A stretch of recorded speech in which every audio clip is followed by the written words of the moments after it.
Hello friends, welcome back to my channel. काल आपण इंग्रजीचे टॉप 10 असे PIQ बघितले, जो क्लर्कचा पेपर झाला होता 2023ला. आता आपण 11 ते 20 असे प्रश्न बघणार आहोत इंग्रजीचे. तर बघा, 11 प्रश्न आपला कोणता आहे? The correct sentence if necessary economics have टॉट बाय द 3 प्रोफेसर. तर याच्यामध्ये आपल्याला बघायचं आहे की सेंटेन्स करेक्टली कुठे लिहिलेला आहे. ठीक आहे, तर फर्स्ट बघा, economics have been taught by the 3 professor. तर याचा आन्सर आहे, मी इथं डिरेक्टली आन्सर सांगतो की आपला वेळ वाचण्यासाठी. Economics has been taught by 3 professor. तर इथे हॅव बीन नाही येणार, इथं इकॉनॉमिक्स आहे.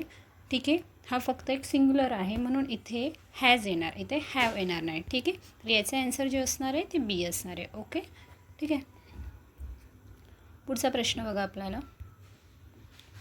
Anatomy of blunt. तर ब्लंटचं अँटोनॉमी काय आहे आपल्याला विचारलं आहे. तर फर्स्ट आहे इझी, लेझी, शार्प आणि स्पेडी. तर बघा, ब्लंटचा अर्थ म्हणजे ब्लंटच्या विरुद्ध अर्थ असणार आहे शार्प. ओके, शार्प म्हणजे तीक्ष्ण, त्याच्या विरुद्ध असतो ब्लंट. ओके, तर त्याचं आन्सर जे असणार आहे ते असणार आहे शार्प. ओके, पुढचा प्रश्न बघा,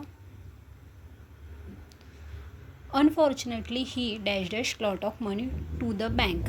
ठीक आहे, तर याचे आन्सर असणार ओविड. म्हणजे याचा अर्थ असतो की त्याला बँकेला, तर इथे येणार ओविड येणार. ठीक आहे,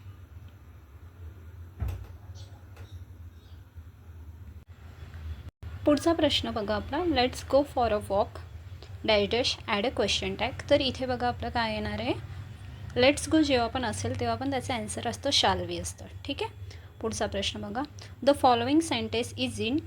तर आपल्याला टेन्स कोणता आहे तो बघायचा. Hold on, I will get a pen. तर इथे आन्सर असणार आहे आपला फ्युचर सिम्पल टेन्स. ओके, इथे आय विल आहे आणि बेस जो आहे गेट हे दिलेला आहे, तर त्यामुळे जो आहे हे आपलं फ्युचर सिम्पल टेन्समध्ये येणार. ठीक आहे, पुढचा बघा,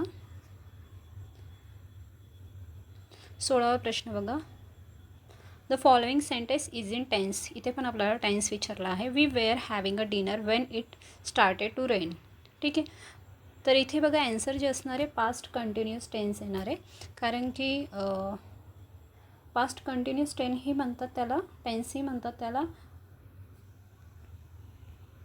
आणि पास्ट प्रोग्रेसिव्ह टेन्सही म्हणतात. ठीक आहे, हे त्याचं आन्सर असणार आहे, कारण इथं वेअरचा वापर केलेला आहे आणि ING लागला आहे, तर त्यामुळे इथे ना पास्ट कंटिन्युअस टेन्स.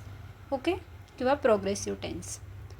पुढचं बघा, what is the antonymy of predecessor. Okay, तर याचं येणार सक्सेसर येणार. ओके, तर प्रेडिसेसरचा अर्थ काय येणार, तर याचा अर्थ असतं पूर्वज, म्हणजे अगोदर कोणत्या पदावर एखादा व्यक्ती असेल तर तेव्हा आपण बोलतो तर त्याला असतं प्रेडिसेसर.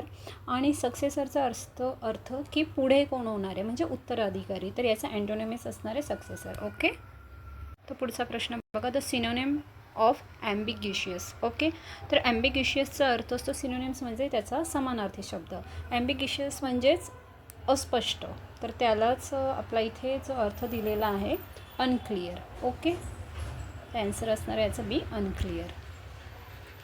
अशाच प्रकारची म्हणजे अशाच टाईपचे प्रश्नाची तुम्हाला सराव करायचा आहे, जे आता जी एक्झाम येणार आहे त्यासाठी. ठीक आहे, पुढचा प्रश्न बघा, फ्रॉम द करेक्ट सेंटेन्स. म्हणजे आपल्याला इथं शब्द दिले आहे तर त्यापासून आपल्याला सेंटेन्स बनवायचं आहे. फर्स्ट आहे delay, don't, make, please, further. तर बघा इथे नंबर्स दिले आहेत, तर इथे आन्सर जे असणार आहे ते आपलं डी असणार आहे. तर ते कसं बघा, फॉर प्लीज, डोंट, सेकंड नंबरचा डिले, मेक,